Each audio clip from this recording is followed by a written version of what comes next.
Em nome do Pai, e do Filho, e do Espírito Santo. Amém. Nós nos consagramos ao Espírito Santo e, ao preparar esta breve reflexão, eu ressalto ao meu coração, melhor, o Espírito Santo. Dá um destaque especial hoje para mim, neste pedido que nós fazemos. Dai-me o que eu não sei, nem ouso pedir. E tirai de mim o que eu não consigo ou não quero vos dar. Meus queridos, antes de entrarmos na formação propriamente dita da Instrução 24, eu gostaria de refletir com vocês como é importante isto que nós pedimos ao Espírito Santo nos conceder como graça. Tirar de nós o que não conseguimos ou não queremos entregar a Deus. Abrir mão de vícios, de hábitos repetitivos que não são positivos, não são bons, que ocupam pelo menos um lugar considerável na nossa caminhada em busca da perfeição, do amor, em busca do amor verdadeiro. Eu percebo tantas forças que agem na minha vida e que nem sempre estão condizentes com a minha condição de batizada. Não estão afinadas com a vontade de Deus. Não deixam livre acesso à graça do Espírito que quer me santificar. Então, como é importante que nós não recitemos essa consagração ao Espírito Santo como uma rotina, mecanicamente, automaticamente. Cada frase tem um poder transformador na nossa vida. Se nós a vivermos, transformarmos a nossa oração em prática concreta. E é uma consolação muito grande poder dizer para Deus da sinceridade do nosso coração. Há coisas que eu não dou conta, eu não consigo. É uma força que me supera. Então eu peço para Deus aquilo que eu não consigo e aquilo que a minha resistência barra para que eu não me abra mais plenamente à graça de Deus, eu peço a Deus que me tire. Eu ouso dizer para Deus, dar-lhe liberdade para que Ele haja da melhor forma possível na minha vida. E é o que Ele faz. Então, hoje nós vamos caminhar um pouquinho mais na nossa formação com relação ao coração do nosso patrimônio espiritual. Deste ano de 2019, estamos sendo conduzidos por este filão de ouro, que é uma palavra escrita pelo São Paulo VI, Papa, no seu documento Evangelica Testificatio. Nós estamos como pano de fundo de tudo que nós procuramos fazer e ser na nossa comunidade neste ano, O pano de fundo nosso é esta palavra: sede fiéis ao Espírito do vosso fundador. Parece incrível que eu tenha escolhido esta frase, porque tenho certeza que foi por inspiração do Espírito Santo. E a primeira pessoa que tem que ser fiel à graça de Deus nela sou eu. Então, eu não estou pregando para vocês, não estou ensinando nada a vocês. Eu estou refletindo em voz alta aquilo que eu preciso aprender para viver. Então, retomando agora o nosso momento de formação, quero fundamentar o que eu vou dizer sobre o nosso documento com o alicerce da minha oração neste dia. Como sempre, busco fazer a oração, como sempre não. Normalmente, tenho procurado fazer a oração do coração, que é esta oração que, repetida incansavelmente, rumina uma palavra da Sagrada Escritura.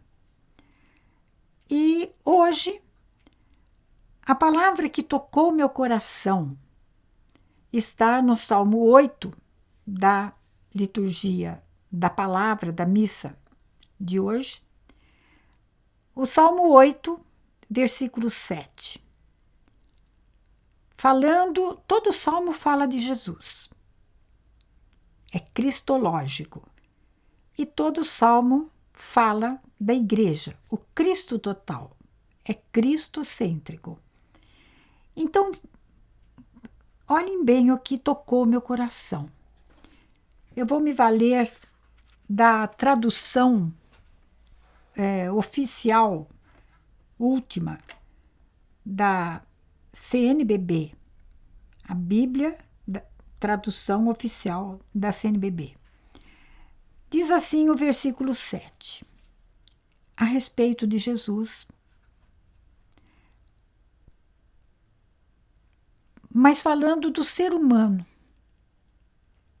e do ser humano mais completo, o ser humano perfeito, perfeito homem, perfeito Deus é Jesus. Tu o constituíste acima das obras de tuas mãos. Tudo sujeitaste aos seus pés. Está falando de Jesus? Com certeza. Mas está falando também do corpo de Cristo, que é a igreja. Está falando de mim, está falando de você, enquanto somos membros do corpo de Cristo. Então, Deus, ao nos criar, Deus Pai, ao nos projetar com um plano de salvação, um plano de amor, Ele nos constituiu, como fez com Adão e Eva, acima das obras das suas mãos. Tanto é que na obra da criação, a criação do ser humano vem como coroamento de toda a obra da criação. Vem como a obra-prima de Deus. E dentre a obra-prima de Deus, o princípio de todas as coisas, o primogênito de todas as criaturas está Jesus Cristo. Então, este versículo se refere a Jesus, mas se refere a mim também.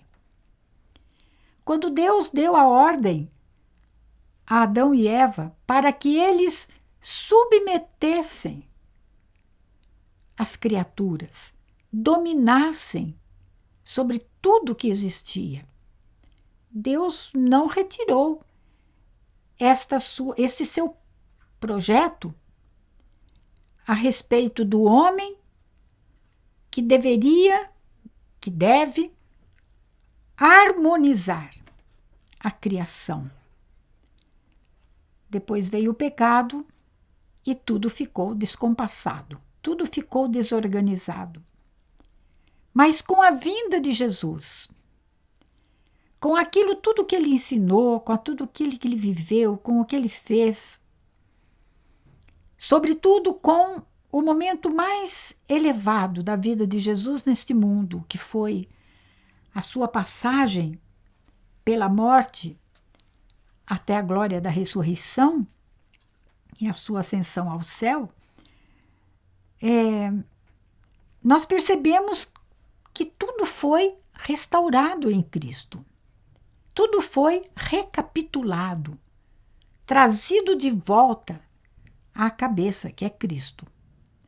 Mas ainda há muita coisa para nós fazermos, os membros de Cristo fazerem. Nós estamos completando a obra de Jesus, não porque ela tenha ficado incompleta, mas porque Cristo quer se valer dos seus membros para eles também terem parte na sua obra de salvação e santificação do mundo. Deus fala, tudo foi sujeito ao ser humano. E o ser humano, se tivesse se mantido fiel ao projeto de Deus, todo o universo seria harmonioso. Nós podemos recuperar o tempo perdido.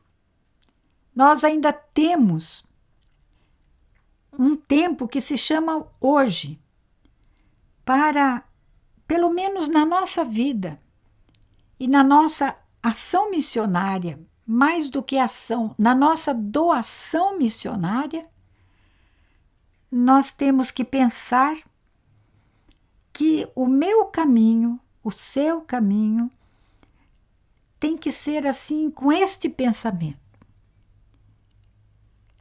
Tudo que é meu. Aliás, nada é nosso, né, gente? Tudo nos foi dado por Deus. Mas tudo aquilo que me cabe administrar, seja administrado em nome de Jesus Cristo. Tudo que eu sou, tudo que eu faço, tudo que eu falo, minhas ações no dia a dia, minhas orações, tudo seja posto sob os pés de Jesus. Tudo seja submetido ao domínio de Jesus Redentor, Jesus ressuscitado, Jesus vencedor de todo o mal. Então, o que diz respeito a Jesus de um modo absoluto, diz respeito a mim, a todo ser humano, de um modo relativo. Além desta palavra do Salmo, eu fui perscrutando a palavra de Deus, eu fui me aprofundando e fazendo aquela oração incessante. Chegamos à primeira carta aos Coríntios, capítulo 15, versículos de 25 a 27, a primeira parte. O apóstolo escreve: é preciso que ele, o Cristo, reine. Que o reinado de Deus se instale nesse mundo através da presença de cada cristão que, por sua vez, se submete a Jesus. É preciso que ele, Jesus, reine. Que a vontade de Jesus Cristo, os seus ensinamentos, prevaleça sobre todos os meus projetos, a minha maneira de ver as coisas. É preciso que ele reine até que ponha todos os seus inimigos debaixo de seus pés. E isso se dará no final da história, no final dos tempos. Mas e não chegando este final dos tempos agora, este tempo que eu tenho de hoje até o final da minha vida, pelo menos, qual é a minha atitude com relação ao projeto de Deus? É fazer com que a graça de Deus encontre a minha boa vontade, a minha determinação. Vejam que Deus precisa da minha decisão de aderir, precisa, entre aspas, né, de aderir à sua ação em mim. O Deus que me criou, sem Ele, o Deus que me criou, sem a minha participação, não vai me salvar sem a minha participação. Eu participo da obra que Deus faz e quer fazer na minha vida. Então, eu preciso realmente lutar. Eu preciso me dedicar a levar uma vida santa, a querer a primazia de Deus, o reinado de Jesus Cristo na minha vida.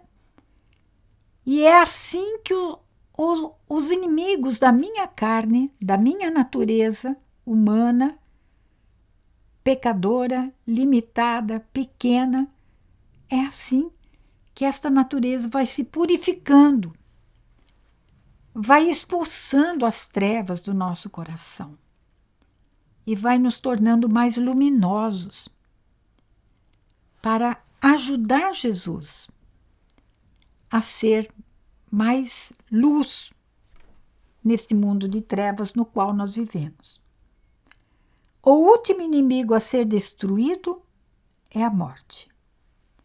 Com efeito, termina o apóstolo, Deus pôs tudo debaixo dos pés de Jesus. Que essa introdução, que se alongou um pouco além daquilo que eu pretendia, que este fechamento, Deus pôs tudo debaixo de seus pés, seja pelo menos no dia de hoje, um pensamento que vá gotejando nos momentos em que eu lembro da presença de Deus, esse pensamento me amarre no Senhor. Me lembre que eu tenho um campo missionário primeiro, que é o meu coração, para submeter tudo a Jesus. E uma vez submissos a Jesus, ele se submete ao Pai em mim, por mim, comigo. Então, tudo ao meu redor, embora nós não percebamos, ganha uma proximidade maior de Deus. É assim que eu colaboro para que o reinado de Jesus se expanda, pelo menos no ambiente em que a minha ação, a minha oração, as minhas intenções se agilizam. Vamos então agora entrar no ponto número 3 da nossa instrução 24. Se trata, esse ponto, dos destinatários, do objetivo e dos reconhecidos limites que este documento tem. Toda obra humana é limitada, porque nós somos limitados. Nós não somos deuses. Então, por mais que se queira ser perfeito na confecção, né, na elaboração de um documento, seremos sempre imperfeitos e incompletos. Mas vamos entrar então direto no assunto. Hoje nós vamos conversar sobre o ponto número 3, primeiro e segundo parágrafos. A origem desse documento. Esse documento nasceu, brotou, é o fruto de 3 anos de reflexão de uma comissão que estudava a situação da vida consagrada na igreja, focadamente a obediência em sua relação com a autoridade. E a autoridade com relação à obediência, né? Houve uma plenária da Congregação para os Institutos de Vida Consagrada e a Sociedade de Vida Apostólica em 2005. E só em 2008 é que se colocou por escrito as coisas que foram refletidas ao longo desses 3 anos. Então, vocês percebam que as coisas na igreja são lentas? São, mas são amadurecidas, são testadas, passam por um crivo muito rigoroso. E isso nos dá segurança. A última frase do parágrafo 1º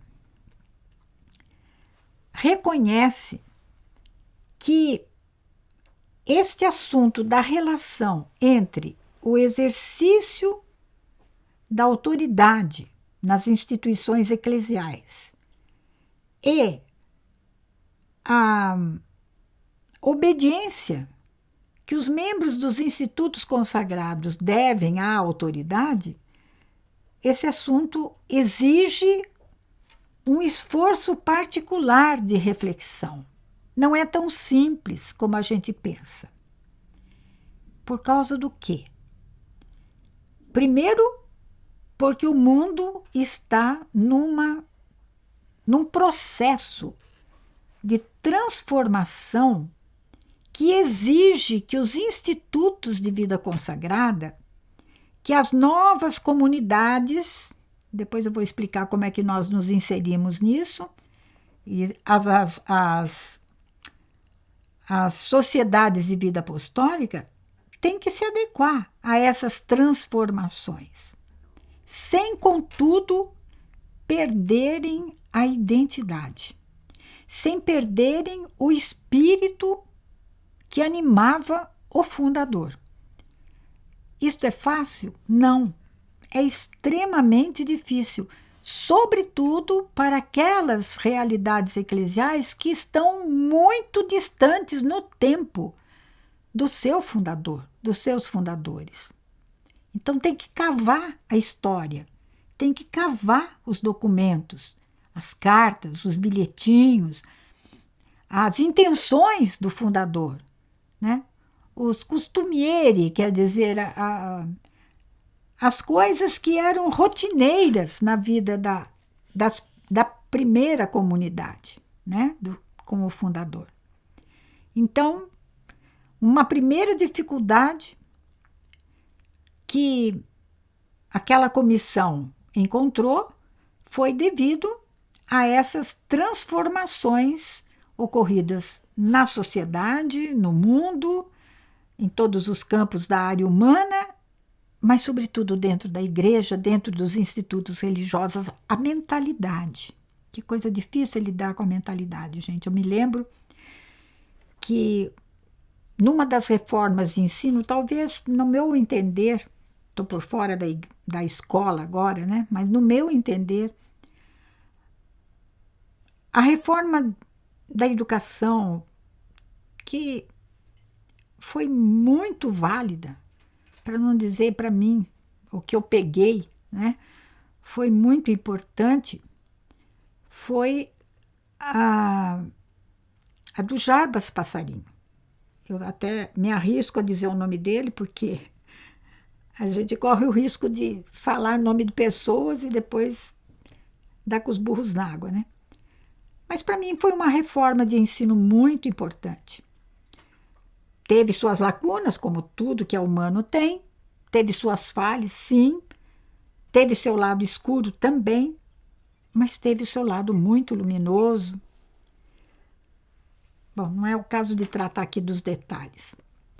Mas eu me lembro que para essa reforma, as escolas, pelo menos as particulares, tiveram que, para as propostas novas, e muito novas e avançadas para a época, as escolas particulares tiveram que passar por muito treinamento, por muita palestra, muita conferência, muita explicação de tópico por tópico do projeto do governo para a educação no Brasil. E eu me lembro que eu acho que ele era o presidente do Conselho Federal de Educação, era um salesiano, Padre Vasconcelos. Super competente e maravilhoso. E ele dizia para nós, num congresso nosso, ele dizia: a coisa mais difícil de se mudar é a mentalidade. Está aqui uma dificuldade para esse nosso documento, né? Uma mentalidade que seja, ao mesmo tempo, aberta para os sinais dos tempos e prudente para que não se perca, repito, a identidade. Não se perca nada do patrimônio espiritual que o Espírito Santo confiou ao fundador e aos que conviveram ou convivem, como é o caso de vocês, com ele, né? E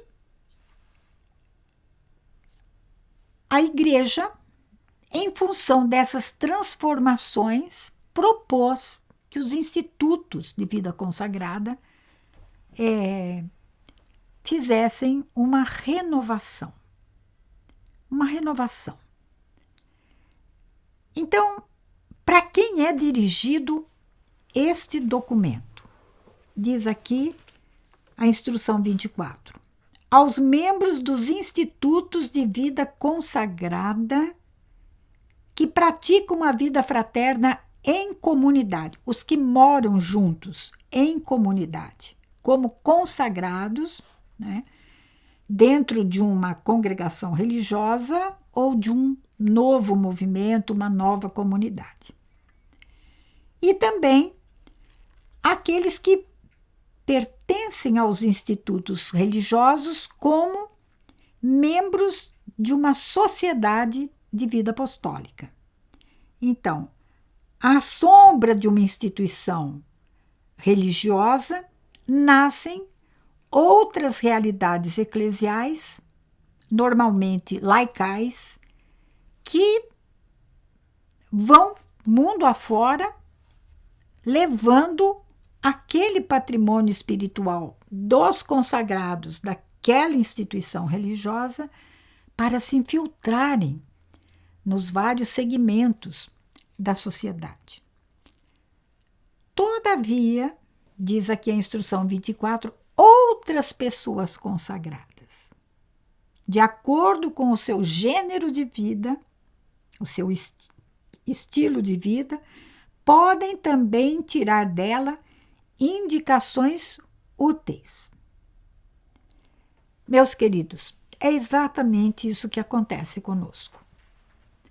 Desde o início da nossa formação, a vida fraterna, consagrada, laical, missionária, eu tenho batido nesta tecla. Nós nos inspiramos conforme o ensinamento da igreja, conforme a orientação da igreja, nós nos inspiramos nos princípios que regem a vida religiosa consagrada dos que vivem uma vida fraterna em comum. Mas nós temos um estilo próprio de vida. Vejam aqui na nossa comunidade. Cada um, nós não moramos juntos, Não temos uma comunidade de vida, pelo menos por enquanto. Nem sei se vamos ter, não sei se é este o projeto de Deus para nós. Mas nós temos momentos de vivência intensa, de dedicação que custa suor, principalmente de vocês, meus queridos. Uma dedicação a toda prova, pelo menos em determinados momentos da semana, em determinados dias da semana, em que vocês estão ali deixando tudo para trás do que faz parte da sua vida normal, né? De família, de sociedade, para se dedicarem ao apostolado, ao crescimento, ao aprofundamento, à divulgação do nosso patrimônio espiritual. Vocês têm todo o reconhecimento do meu coração pelo serviço prestado a Deus, à sua igreja, à nossa comunidade. Muito bem. Então, este documento se destina aos religiosos, como conhecemos tradicionalmente, àqueles que se agregam a uma determinada congregação, mas também ao laicato. Ao laicato, pessoas que querem se aprofundar na sua consagração batismal. Querem agregar, querem viver de uma forma mais profunda aquela submissão a Jesus. O que é comum a esses dois grupos? Aos religiosos e aqueles que procuram uma forma de vida consagrada segundo o seu gênero de vida. O que é exigido desses dois grupos? Testemunhar o primado de Deus. Testemunhar o primado de Deus. Isto não é privilégio dos religiosos nem dos sacerdotes. Isto é privilégio de todos os membros do corpo de Cristo, também dos leigos. Ah, mas eu tenho a minha família. Não está em primeiro lugar a sua família de sangue, nem seu marido, nem sua esposa, nem seus filhos. Em primeiro lugar, Deus. Deus, nosso Senhor. Por isso, a referência ao primeiro mandamento. Amarás o Senhor teu Deus com todas as forças do seu coração, com todo o seu ser. Por isso, não estamos falando de nada excepcional. Estamos falando da doutrina, da vida cristã. Somos chamados a testemunhar, a viver. Testemunho pela vida, principalmente pela vida, que Deus tem o primeiro lugar. Esse primeiro lugar é disputadíssimo na nossa vida. É disputadíssimo pelo nosso inimigo. O inimigo quer desbancar Deus do centro da nossa vida. Quer atrapalhar. Quando você se decide a ter uma vida de oração, aos seus momentos de oração, o inimigo não vai sossegar.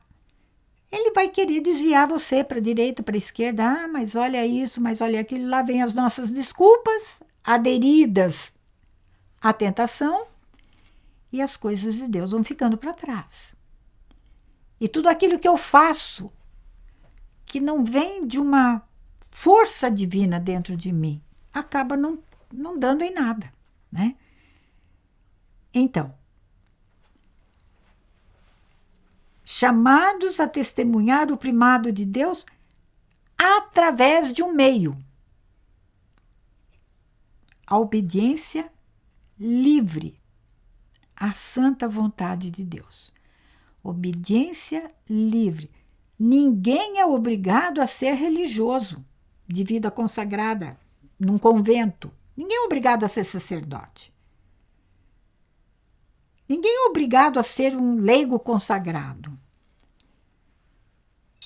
Ninguém se obriga à obediência própria da vida consagrada, que vai se expressar na obediência aos superiores.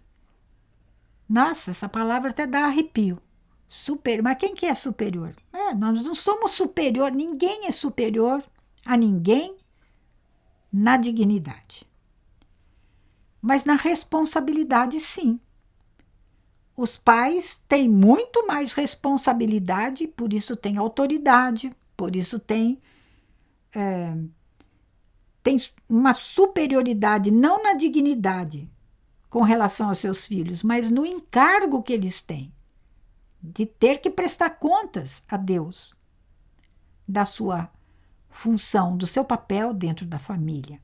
E assim, um responsável maior de uma congregação religiosa, uma madre geral, as superioras locais, né? As coordenadoras, hoje não chama mais superior, é coordenador. Bom, é um termo mais palatável, mas não expressa todo o sentido da autoridade constituída numa entidade religiosa, né? Enfim, chamados a testemunhar o primado de Deus através da obediência livre à sua santa vontade. Eu me obrigo livremente. Parece uma contradição. Eu quero me obrigar a obedecer. Eu quero me obrigar a me submeter. Então, voltamos ao princípio dessa reflexão. Tudo tem que estar debaixo do reinado de Jesus. É aí que eu tenho a minha força. É um desafio para a nossa fé? Nós obedecermos à autoridade constituída na nossa comunidade. Eu me submeter às regras de vida da fraternidade. Elas também são autoridade para mim. As normas que regem a condução da nova aliança. Enfim, aquilo que compõe o patrimônio espiritual me ajudam demais, se eu viver esse patrimônio, a ir devagarzinho, submetendo-me ao reinado de Jesus. Então, esta reflexão fundamentada na instrução 24 pretende nos dar, a mim e a vocês, uma ajuda muito grande, um encorajamento recíproco para vivermos com alegria o nosso sim ao nosso amado Deus. Contamos com a intercessão poderosa de Nossa Senhora, a Mãe da Nova Aliança, a quem pedimos, ensina-nos a obedecer. Amém. Em nome do Pai, e do Filho, e do Espírito Santo. Amém.